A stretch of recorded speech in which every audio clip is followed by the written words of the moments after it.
Okay. Hi, everyone. Welcome to another Microbial Minutes for November 13th, 2017. I'm Julie Wolfe with the American Society for Microbiology. I'm going to talk about some of the important things that have happened in the microbial sciences. The primary research and why it's important about the influenza vaccine. We're going to talk a little bit about plague history and a current ongoing outbreak. We'll then talk about dengue reinfections and what can make one susceptible to a severe reinfection. Then we'll talk about the first study that's come from the Earth Microbiome Project. It's a real exciting development, and end on some policy recommendations by the World Health Organization on antibiotic use in animals. So let's dive right in. We've got quite an array of different studies to cover today. So the first thing I'm going to share are two studies that were published around the same time, one from PNAS and one from PLOS Pathogens. And both of these talk about the efficacy of the influenza H3N2 vaccine. The take-home message from both of these is that adaptation to eggs decreases the flu vaccine efficacy. So let's talk a little bit about how the flu is made, how the flu vaccine is made before jumping into the research. So after epidemiologists and public health officials and scientists have worked together to find what the optimal strains, the influenza strains are to incorporate into the seasonal vaccine, those strains are then inoculated into eggs. Eggs are used because birds are one of the natural hosts of influenza virus, and this allows people to very cheaply increase the number of viral particles because the virus will replicate inside of those eggs, and then the virus itself can be harvested, purified away from all the other components, and then inactivated before being injected into people, where we'll develop an antibody response to those different strains. That's one of the reasons why when you get the influenza vaccine, they ask if you have an egg allergy, because sometimes there might be a few antigens left over that could lead to a bad response. You can see an image on the right of some of those eggs that have been inoculated with influenza that are ready for harvesting. So the influenza antibody response that we make is generally against those outermost glycoproteins, as I'm showing you in the flu structure here. So this is just a reminder of what those are. There's the H, which is hemagglutinin, that's shown here in this purple molecule, and then N, which is neuraminidase, and that's this yellow molecule here. And these are the outside parts of the virus that HA hemagglutinin is particularly important in first binding to a host cell in order to get inside and cause infection. And the thought of both of these research teams was that growth inside of the eggs would be quite a different environment for those viral particles, and that might select for different mutations that would allow the virus to grow well in the eggs and change some of its antigenic properties or ability to confer protection when injected into people. And so this is what they tested. This particular image is from the PNAS paper. No, I'm sorry. This is from the PLOS Pathogens paper. And you can see that vaccine H3N2 strains that had been put into these eggs, or that was not passaged in eggs, maintains a particular amino acid at the 194th residue. So in this case, it's leucine. And you can see that it always stays leucine in this case. However, when this vaccine strain is then put into eggs and then sequenced, you can see that sometimes that leucine is going to change and become a proline, methionine, or isoleucine, as is shown here in the purple, gold, and pink. They went on to show that about half of these different strains are found after growth in eggs. And you can see that changes the structure, as shown in D here, of where this is on the outside of the hemagglutinin. So what this does is to change the part of the hemagglutinin that interacts with antibodies, and will then allow antibodies to bind this HA molecule that has leucine differently than an HA molecule that has one of these other residues in place. And this supports the idea that growth in eggs can affect the antigenicity and the ability of these different viral strains to maintain their protection. The PNAS paper found a very similar type of effect looking at the 160th residue of HA, finding that a lysine was often selected to be a threonine in that case. And so this was widely shared because it solved a mystery that had been in the influenza vaccine field, why there had been lower efficacy of, in particular, this H3N2 vaccine strain in protecting people who received the vaccine. And so this is widely shared in part because it answered that question, but it also brings up how research might change going forward. So in this article from the Scientific American, they interviewed both some people who were involved with both of the studies, but also avian influenza expert Michael Osterholm from University of Minnesota, who said that we have to get out of chicken eggs.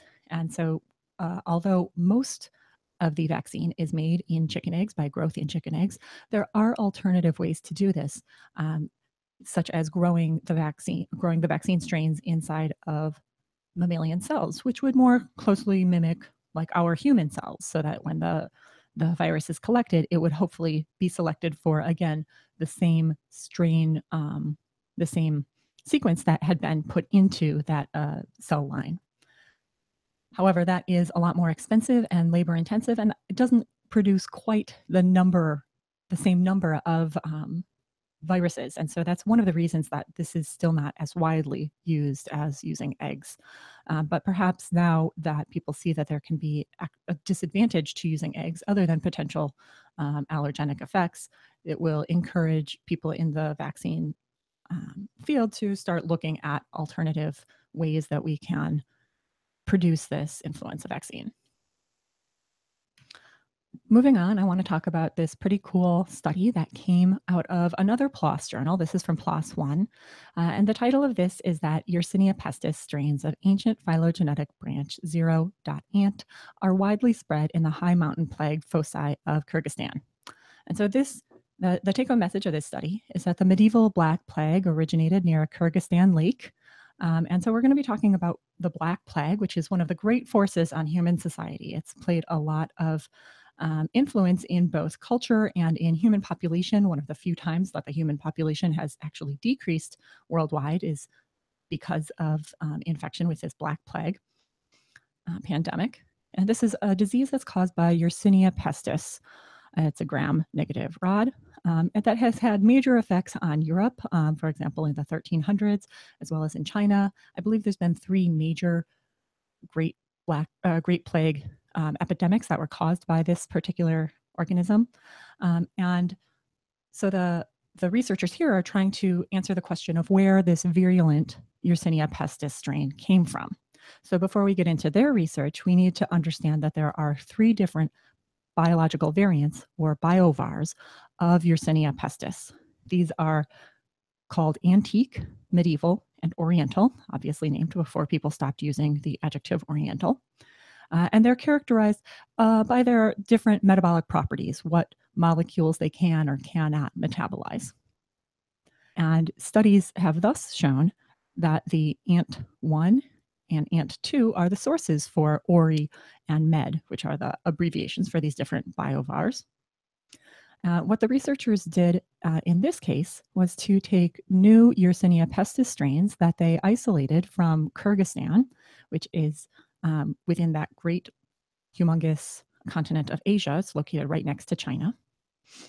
And these were characterized by SNP typing, that's looking at single nucleotide polymorphisms that are different between strains, as well as some whole genome sequencing.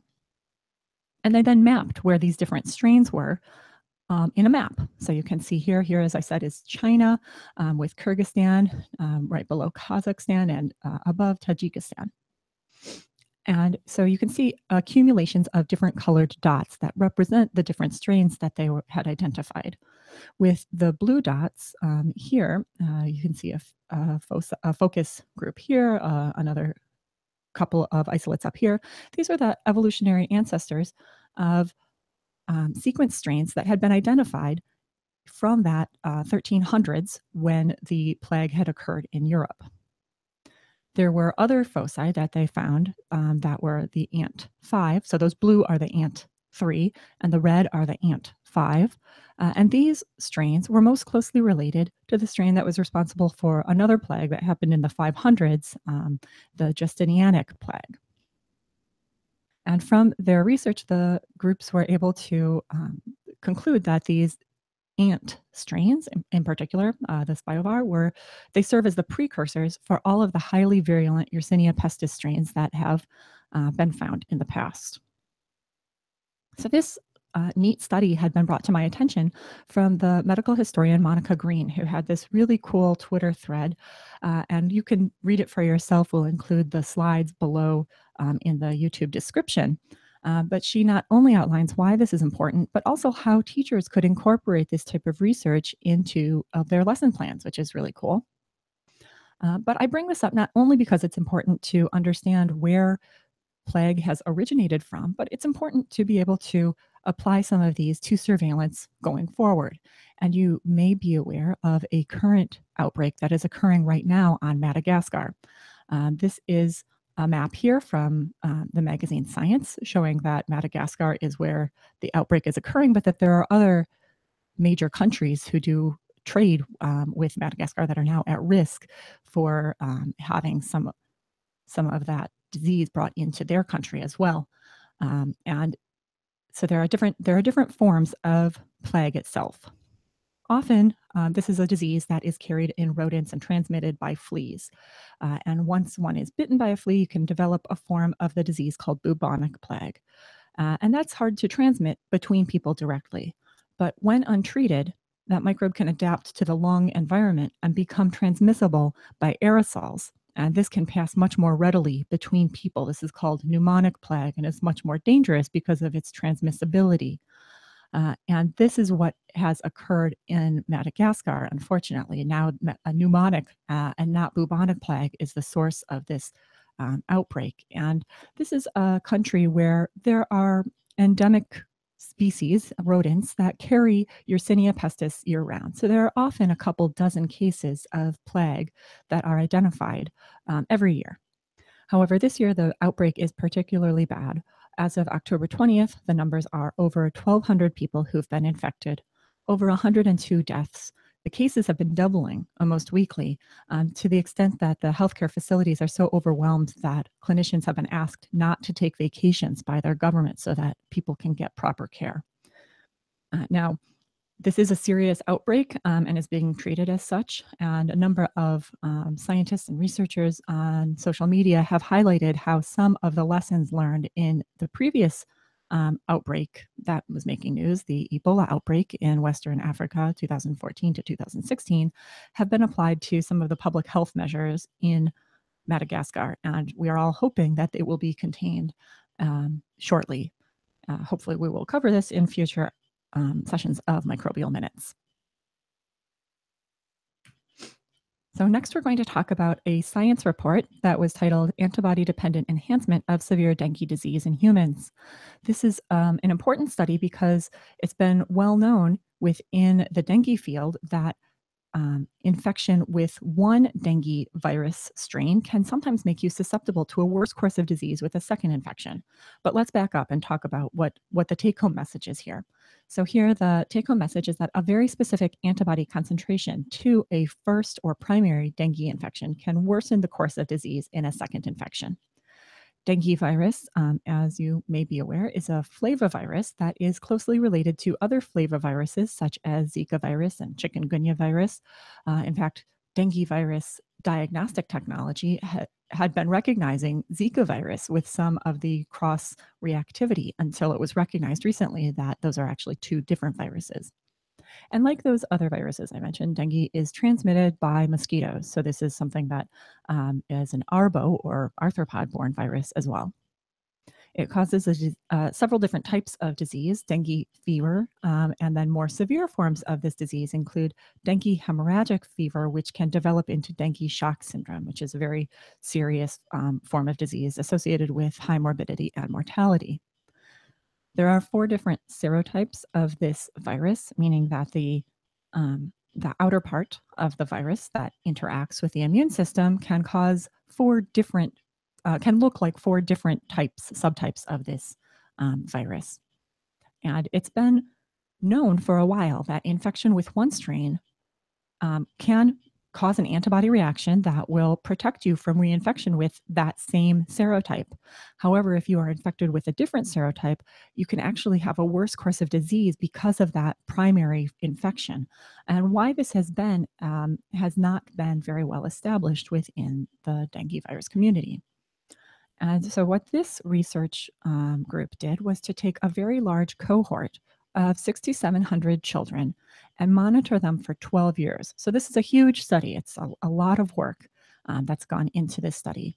And every year, those children would have a blood test to see whether they had obtained either a primary dengue infection, which you can test by looking at whether the antibodies will react against one of those 4 dengue serotypes, or whether they had contracted a second dengue infection later on. So the antibody levels against these different dengue strains were monitored. And what they found was that as anti-dengue virus antibodies waned against that first infection, that actually increased the risk of a severe infection with a second strain. So the way that the antibodies are enumerated is by looking at their titers.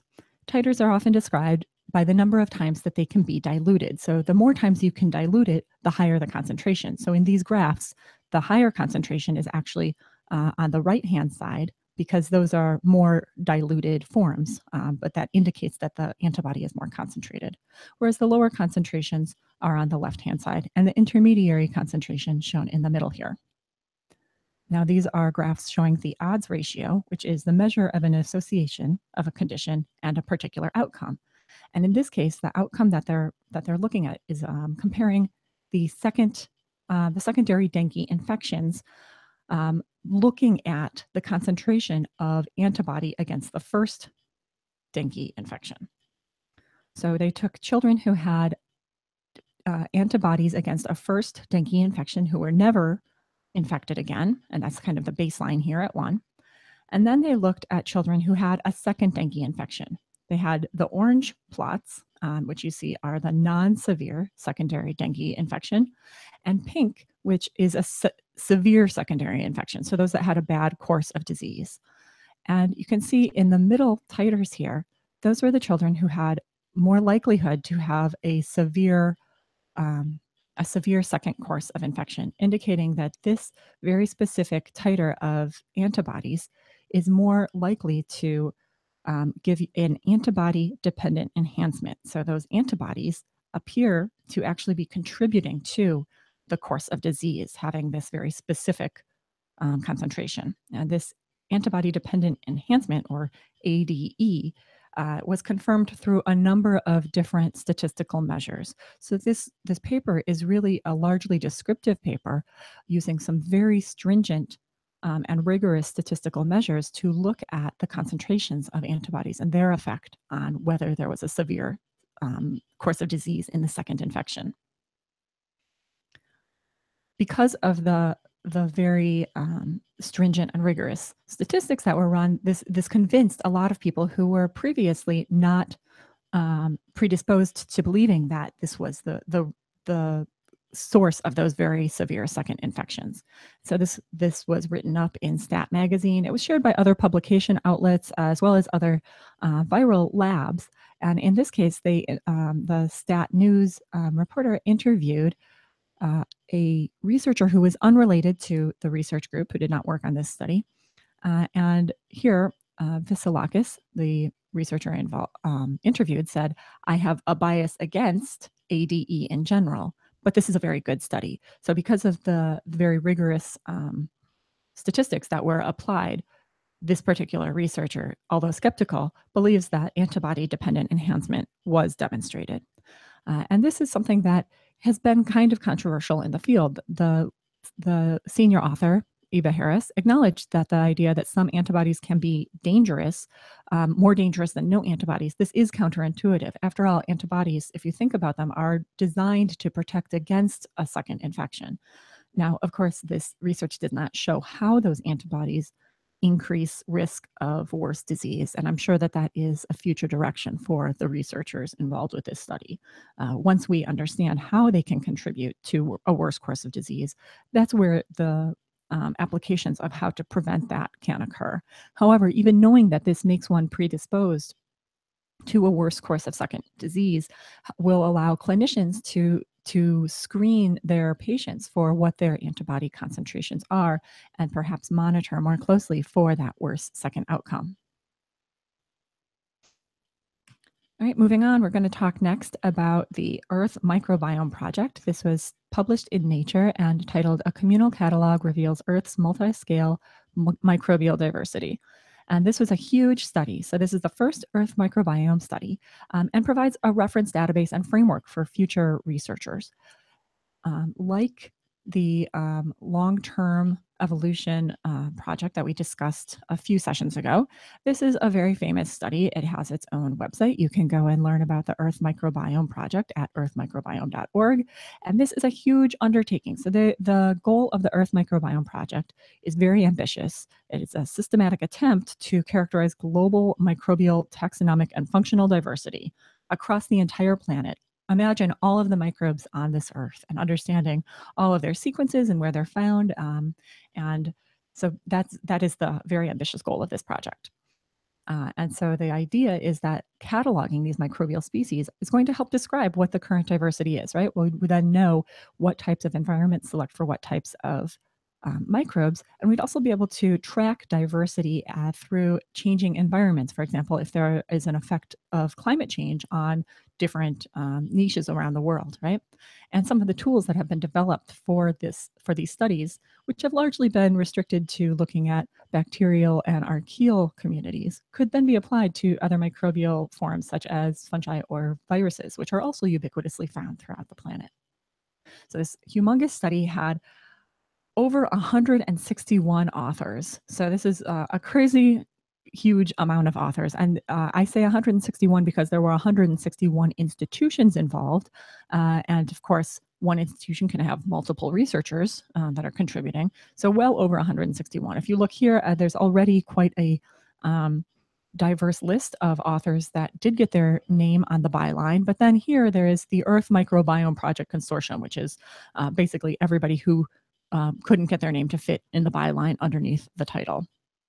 So from this study, from all of these number of researchers, they had 23,828 samples, huge number of samples that were sent in from 43 different countries, 21 biomes, 92 environmental features, and 17 environments. So you can see in this figure 1 here, they're identifying the different types of environments from which the microbes were sent in, and they are identified as either free living or host associated with kind of a flow chart of how they are associated. Animal, are they from the animal distal gut, proximal gut, the surface, etc., with a number of samples that were sent in of those 23,000 odd samples shown here in this column right here.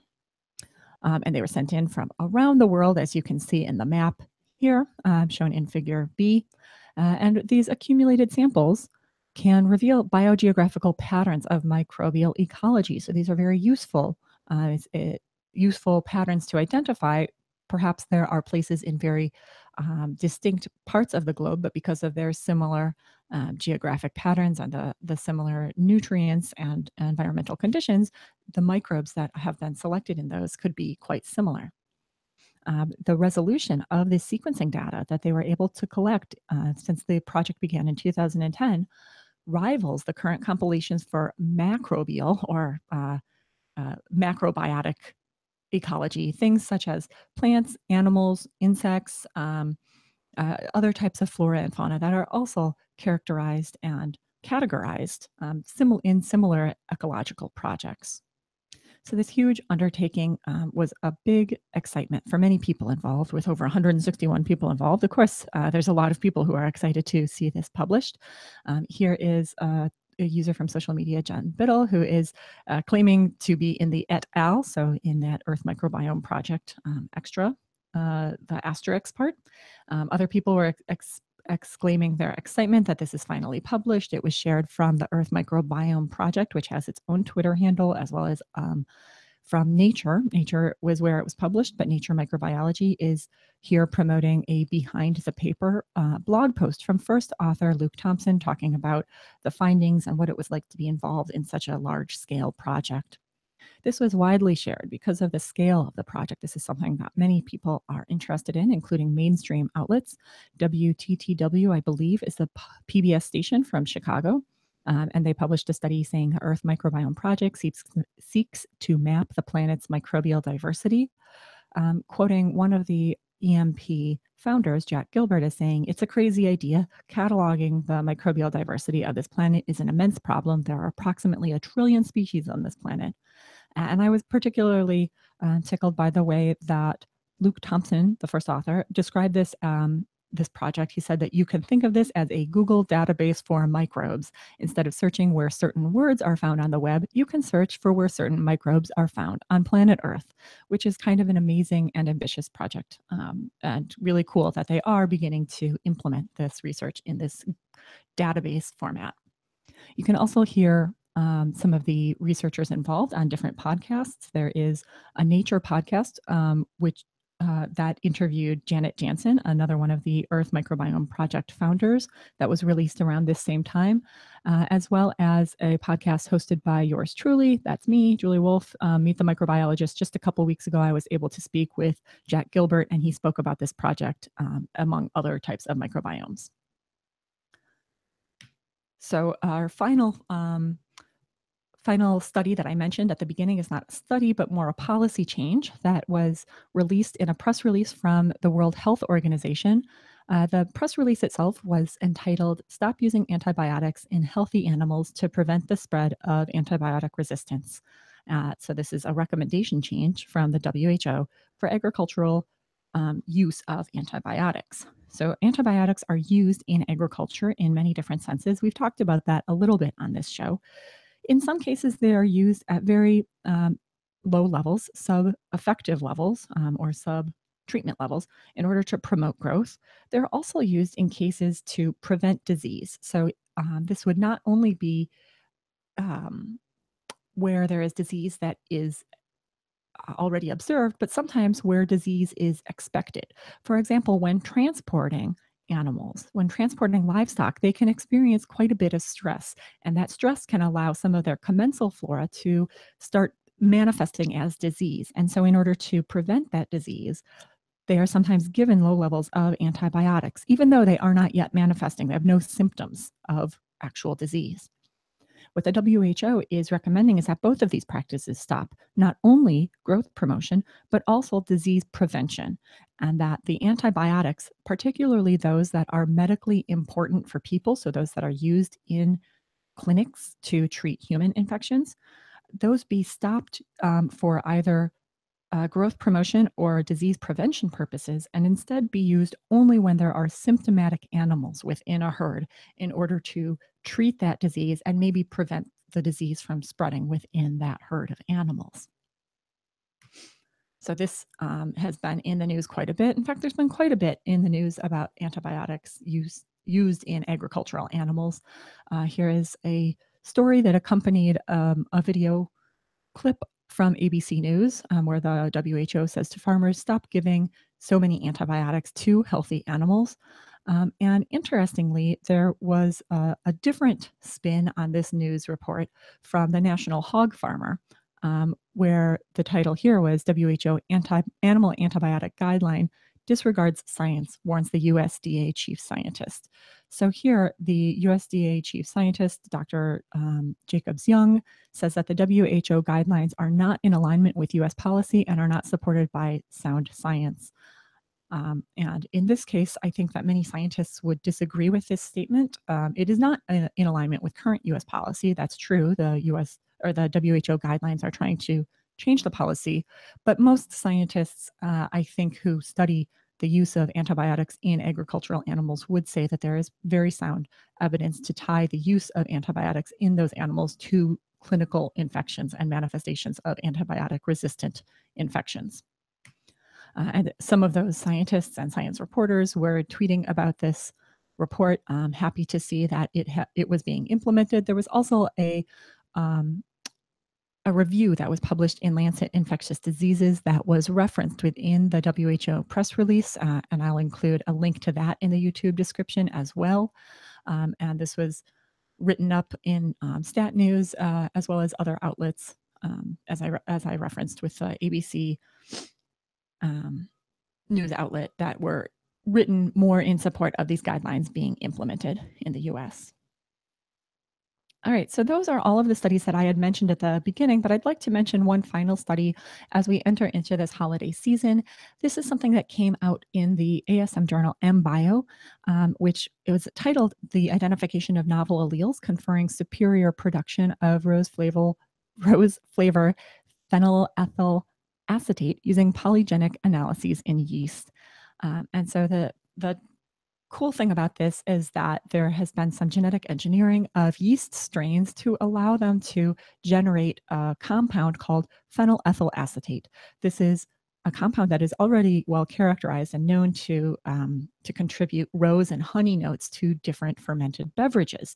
And a lot of the selection for yeast strains used in fermented beverages like beer and wine have been made by kind of random mutagenesis. But in this case, the researchers actually took the metabolic pathway in order to make this specific compound and put it into the yeast, then characterized its production and used it in order to ferment some beer, and found that it was actually producing this phenylethyl acetate.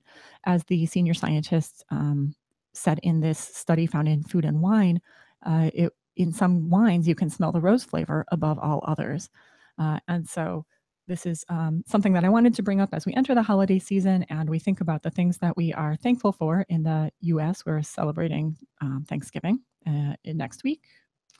And so I just thought as we perhaps cheers one another with our fermented beverages, our beers and wines, we might be able to think about some of the contributions of microbes that benefit human culture and humanity, since so often we are concentrating on disease-causing organisms, particularly in these sessions, but of course microbes contribute to all sorts of good things as well. All right, and so with that, let's just do a quick summary of some of the important things that have happened in the microbial sciences in the last couple of weeks. There was a report on adaptation to eggs that has decreased flu vaccine efficacy. We saw that the medieval Black Plague originated near a Kyrgyzstan lake. A specific amount of antibody to one dengue viral infection worsens a second infection. The first Earth Microbiome Project study has provided reference database and framework for future studies, which I'm sure we will discuss here on Microbial Minutes. And finally, the World Health Organization has recommended changes for the use of antibiotics in agriculture. With that, I'd like to thank you. We'll probably be on hiatus for the next couple of weeks, might be 3 weeks or so until our next session. If you hit subscribe below the YouTube box there, then you will be able to get a notification when our next Microbial Minutes session is happening. Thanks everyone for attending, and as always, give a thumbs up or leave a comment, and I will be happy to answer those as they come. Have a great week and talk to you later. Julie, it looks like we have one question. Oh, all right. Surjeet, I hope I'm saying it right. Have that project completed or still continues? Unfortunately, I don't know which one he's referring to. I think maybe the Earth Microbiome Project, because I posted the link in the chat. So if you guys are looking for the link to that podcast, it's in the chat. Oh, okay, cool. Well, thanks for your question. Said Jeeth, this Earth Microbiome Project is a huge undertaking, and if that's the study that you are referring to, it is certainly ongoing. This is the first published study from all of that aggregated data, and so that's one of the reasons why it's a big deal, because the study has been ongoing. They've been collecting samples since 2010, but I'm sure that as both samples continue to come in and analysis continues to be done on the samples that they've received, that there will be a lot more data and findings from this huge project. Thanks. And if that isn't the answer, if you meant another one, just leave it in the comments in the description, and I'm sorry, comments for this YouTube video, and we will answer them in a follow-up. Thanks, everybody.